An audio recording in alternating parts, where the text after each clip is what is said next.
Yo, what is going on? It's ItzSawk here, and today I'm bringing you guys PCL Season 2, Week 1 game against SouthWestSide and his Arkansas Razorwinds, as they're now called. If you guys do not care to see this quick team builder, I'm going to go over everything quick. There is a timestamp on the right side of the screen. Go to that timestamp, and you guys will be right at the battle.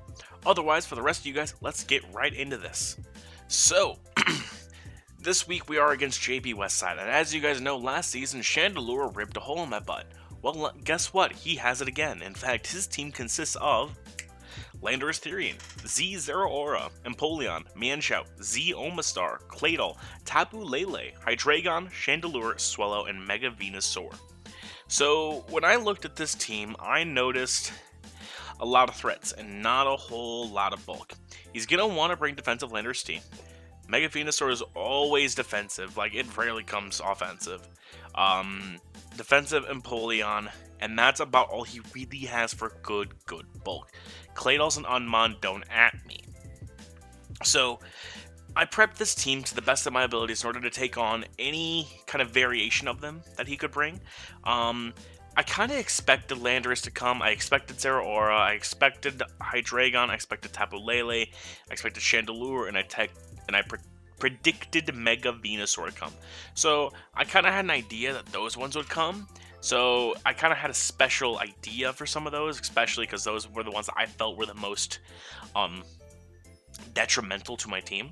So shout outs to my front office in Spedshed and Hobu and Ollie and Dorian for all helping me out and just making sure this team was actually up to date, good, ready to go, and up to speed with terms that I can use. So first up here we have SouthWestSide Dialga. So Locaine comes week 1, as many expect, and it'll probably come a lot more. Max HP with 148 speed def, and orders it to live 2 Fire Blasts from Chandelure. That is Scarf. It is Specs 2 Fire Blast, does not 2 KO Dialga. And Earth Power 2 KOs it back. So this is a very, very, very good check to help check that Chandelure. It also takes quite a bit less from Moonblast than you'd think, especially with the Assault Vest in being neutral, with some decent bulk. Zeraora's Thunderbolt does nothing to this set. It literally does like 5% maximum. But yeah, that is the Assault Vested Dialga for week 1. Next up here we have Aguilar, the Salamence with Flyinium Z, Aerial Ace, Dragon Claw, Earthquake, and Dragon Dance.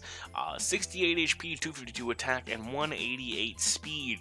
The 188 speed is to make sure we outspeed the Tapu Lele, I believe, at +1. I think it's +1. I think it might be Chandelure. Whatever the two. Whatever that speed. So Dragon Dance plus Flyinium Z kind of just dunks on his team. Pretty much, if I get to +1, I just click +1 Z move and see what wants to drop. Because Empoleon really does not have that great a matchup, especially since my Mega Heracross, which I hyped up a lot, can come pretty freely. But yeah, that is going to be Salamence, aka Aguilar. Just kind of a sweeper set this week. Next up here we have Yachi Berry Zapdos, aka ACDC, Drill Peck Roost, Defog Volt Switch, Max HP, Max Defense, just a bulky boy this week, helps check if he wants to bring something like a physical Mienshao, a physical Zeraora, just kind of a regular Landorus Therian can switch in on an Earthquake and defog away rocks. Yeah, it's pretty much just a bulky boy, pretty good neutral switch in here. Next up here, we have the meme of the year. It's not even a meme, it's the set of the year. We have Palindrome, the Giraffe with Scarf, with Sap Sipper, and Sap Sipper, as you guys know, makes Grass Move with a +1 attack. I have Earthquake, Psychic Fangs, Frustration, and Baton Pass. So, oh boy, this set gives me fun times. Because Choice Scarf with this speed outspeeds Zeraora. Earthquake kills from, 67%-ish, I think? Yeah, it kills at 67%. So if I can get Zeraora, if I can switch in on a Mega Venusaur, I can take the Grass Move, I get the +1 boost, and I can just start running through his team with Psychic Fangs, Earthquake, and or Frustration. So, Oh, this set's amazing, especially since he has Tapu Lele for Psychic Terrain. Psychic Fangs get boosted for that damage, so it's going to be very, very interesting to see how he wants to deal with Scarf Giraffe Rig, and if I can time it right, if I can get the right chip off, because I think the best thing for this to do is come switch in on Zeraora, knowing, like, take my time, of course, not show this is my direct switch in, of course, but go right into this after about 40 seconds or so of deliberation, and then click Earthquake, catch the Zeraora off guard, get rid of that, and see if I can win from there. Because Zeraora is kind of detrimental to this team. You know why? Because we have Repentance here. Max Def, Max HP. This really helps against a Hydreigon and a Chandelure and a Spec Swallow. So, Ruse, Dazzling Gleam, Wish, Ancient Power, just kind of a general bulky set with Ancient Power in order to hit Chandelure and Swallow for super effective damage. And last but certainly not least, we have Ray-Bans, the Life Orb Flygon, Earth Power, Roost, Bug Buzz, and Hidden Power Ice. Hidden Power Ice, of course, is for the Landers. Earth Power hits everything that's not a flying type, and Hidden Power Ice hits everything else. And Bug Buzz hits the Claydol, it also hits Tapu Lele, it hits Mega Venusaur. So yeah, that is Flygon. But yeah, that is the team this week. SouthWestSide, Dialga, Flying Names Immense, Yachi Berry Zapdos, Scarf Giraffe Rig, Lefties, Togekiss, and a Life Orb Flygon. With that, I will see you guys right in the game.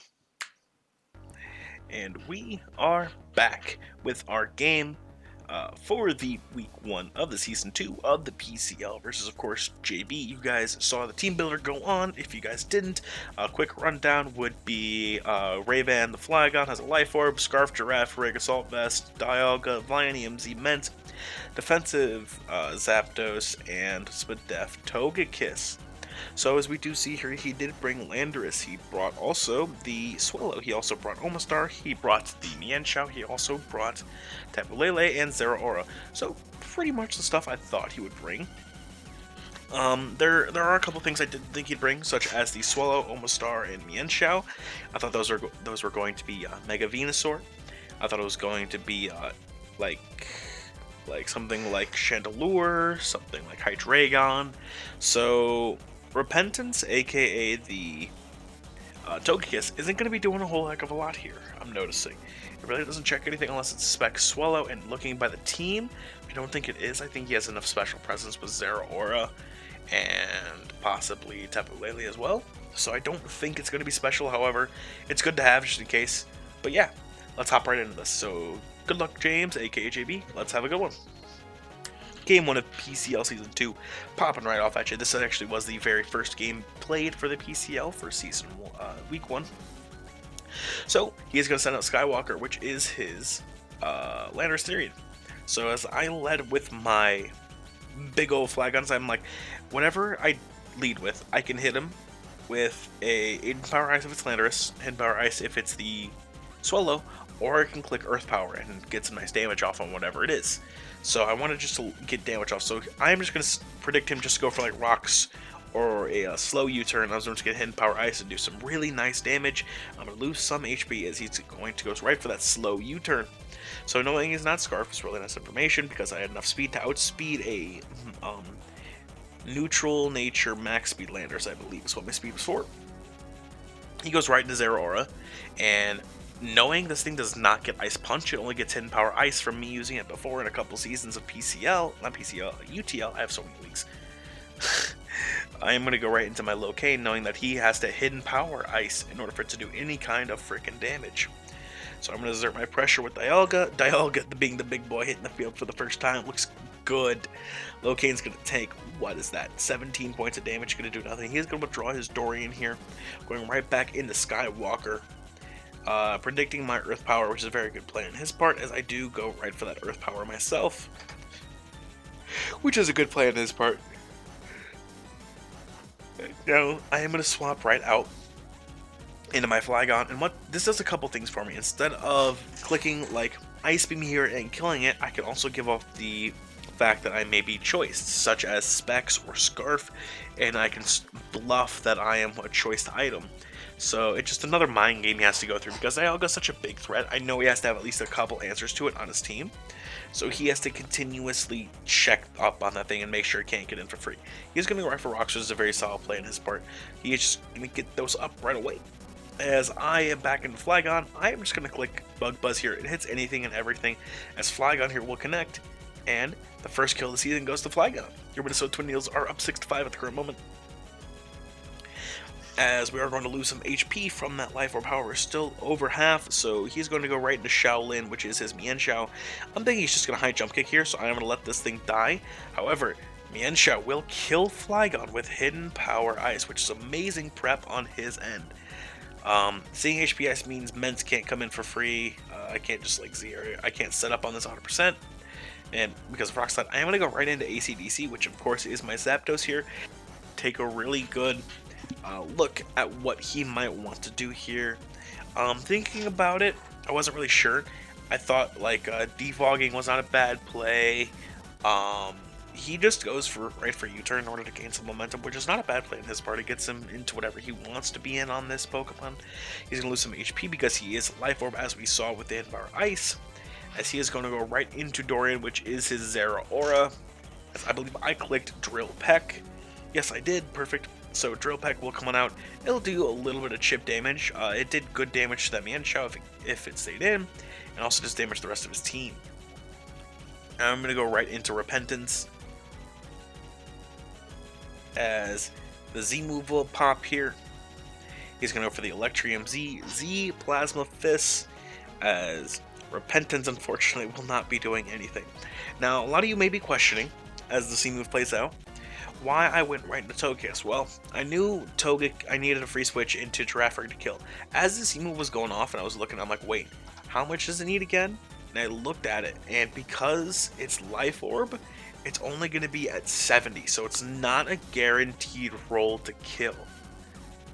So I need to go into my ACDC to get a little bit more damage off in order to ensure the Earthquake kill with Palindrome, because otherwise this thing looks like a really scary threat to the rest of my team. As unfortunately we saw that Repentance, aka Togekiss, go down. ACDC is going to live on 8 HP as we go for Drill Peck, as we will do enough damage to get this to the point where now we can snag the kill with Giraffe Rig. We may go down here with Plasma Fist, as Dorian of course will go for Plasma Fist a second time, as that's a thumbnail and a half right there. Boom. As unfortunately Zapdos will go down. The crit did not matter, of course, since it was only 8 HP points. However, Scarf Palindrome now is able to come on in here and able to claim a kill. And now I took like 60-70 seconds in order for Palindrome to come on in. So I made him think like, okay, he doesn't, this is not a safe switch. I was calculating, I was like, this is my best bet. He didn't know what item this Giraffe was. And because JB knows I'm a weird player, and because he knows I bring a lot of funky sets, he wasn't sure what the hell to expect from me.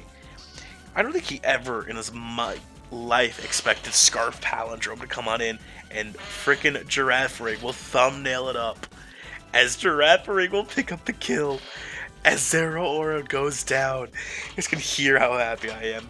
Frickin' Palindrome, the MVP, got the kill, and because he knows I'm Scarf Earthquaked, he knows that he can go right into this and be safe from it. I am going to swap right out and go right back into Locan, which of course is my Dialga, as Poison Stones will tug into me. Oh no, whatever am I going to do? I'm going to exert some pressure, as he is going to click U-turn, which is a really solid play on his part, as some nice chip damage does go off here. He is going to go back to JB, and JB is going to go right into Omastar. So now, with Omastar in, there is a couple of things that can happen here. 1, he's going to try to set up spikes. 2, he's going to Shell Smash, or 3, he's going to set up rocks. He does go for option 2, which is Shell Smash, of course, as he now lowers his Spadef and raises his special attack and speed. We see on the screen. I'm going to go right for Earth Power, as I calc this kills if he's minus nature or negative, like after the Shell Smash, but he has Sash, which is good for him as he hangs on.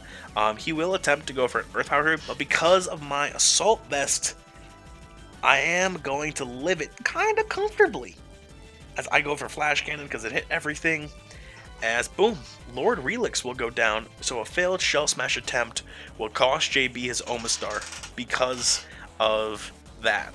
He's going to go right into Shaolin, which is his Mienshao here, and really nice piece of prep here. Low kick will kill Low Kane. It's a sad day to see that go. However, it does give me the option here to go right back into Palindrome. As because of this, I can just click Psychic Fangs. Psychic Fangs hits all of his team. 2 KOs Swellow, it OHKOs his Mienshao, and also 2 KOs the Tapu Lele because it brings up Psychic Terrain. So Swellow is going to come on in here. I'm going to click Psychic Fangs. As Psychic Fangs, you guys can see, does quite a bit of damage. He does get burned from his Flame Orb, but because I'm Scarf, I will outspeed him here. As Giraffe Rig will pick up another kill. So now it's down to a 2-2 situation, which, as any of you guys know, it's a bad situation for me because 2-2s are never good for me. So now, he has a couple of options here. So if he goes into Mienshao, I know he gets OHKO'd. And if he gets OHKO'd, Tapu Lele has to come on in, take more damage that it doesn't want to, and then hopefully kill my Ments with whatever move it wants to. If he goes into Tapu Lele, he can click Moonblast once, hope that I don't crit with the Psychic Terrain up Psychic Fangs and not do a whole heck of a lot, or he just clicks Fairy Move, kills my Ments right away, and then I have to hope I crit Frustration in order to win. So Tapu Lele is really, really safe for him, as it pretty much wins in the game as long as he doesn't get crit and doesn't get choked on, basically. So Psychic Terrain does go up with my Giraffe Rig on the field. However, now it puts me in a situation. Frustration is the only move that can 2 KO this from Scarf. I need to find a way in order to make sure I can Frustration this and kill. But Frustration has a chance. It's like a very, very, very, very slim. I think it's like I have to get a high roll crit in order to kill Mienshao with Frustration. So the game is pretty much sealed away at this point. However, there is a slim chance. So I gotta play for the win. So Salamence can't really do that much for me. So I am going to swap right onto the Ments. I'm going to sack this thing to the Moonblast. As Aguilar, unfortunately, will come on out. And Intimidate will pop as Moonblast will come on out. Boom. Aguilar will drop straight to that Moonblast. As Giraffe Rig, as you guys can see, will come on in. And unfortunately, because I'm Scarf, Frustration, as you guys can see here, does some chip damage. It does to a KO this. However, he does hit Moonblast, and it will kill my Giraffe Rig because I'm not at full. As unfortunately, Minnesota Twineedles will fall 0-1, -2 to James. So GGJB. Scarf Palindrome kind of went in for me. Got me 2 kills. I did make some transactions, so I will be right back with those. Actually, if you guys want to click off the video, you guys can click off, but I'm going to go over my transactions, so I'll be right back. Alright, we are back with the transactions I'm going to make, so I'll kind of wrap this up here quick. I am dropping Salamence and Togekiss, so I'm dropping Aguilar and Repentance, a tier 1 and a tier 2 Pokemon. I'm dropping Salamence was, of course, the tier 1 and tier 2 Togekiss, which is kind of weird for tier 1 Ments, but I digress. But yeah, so these two are kind of ice weaknesses I really didn't need on my team, and I wanted to pick up an ice resist. So I dropped the tier 1 Ments for tier 1 Azumarill, which doesn't have a nickname yet, actually. I am looking for a nickname for this. If you guys have any nickname suggestions, be sure to leave them down in the comment section down below. But yeah. So it gives me an Ice Resist, it gives me Pokemon Priority. It's still a great Z user, which the Z moves did transfer over to with Belly Drum. Aqua Jet is just a great set, just all around. It can Perish Trap, so it has Perish Song, and it has Whirlpool. So it has a couple things it can do. It has 3 really good abilities. And Thick Fat, so it can be a bulky boy. Huge Power, which is personally its best ability. It doubling its attack with Belly Drum Aqua Jet, it does a lot. And Sap Zipper, I raise my attack by 1 if I get hit by a grass move. It's really good situationally. It can be very, very fun. We may see whether that gets used or not. But yeah, that is Azumarill for Aguilar. And next up here we have Repentance. Repentance really didn't do that much for my team that I really wanted it to, and I noticed this Pokemon when I drafted. Arena Trap Dugtrio. So I have Arena Trap Dugtrio with a Dialga and a Belly Drum Azumarill. What? I literally can just trap whatever I think is a threat to Dialga, and boom, it's gone. It just gets weakened or gone, as there's not a lot I can do about it. It also forces a lot of items and shed shells, and like ghost types have to be brought in order to not get trapped. Dugtrio, as a trapper, really offers me a lot to my team. It can just take whatever I want out of play, basically, or out of commission, and it just opens a lot of doors for me as a builder and as a player and all that fun jazz. But yeah, like I said, dropping Aguilar, dropping Togekiss for dropping the unnamed Azumarill, and Ollie the Dugtrio. But with that, guys, I'm going to get on up out of here today, guys. I can't speak today. I'm going to get out of here. Peace out, Scouts.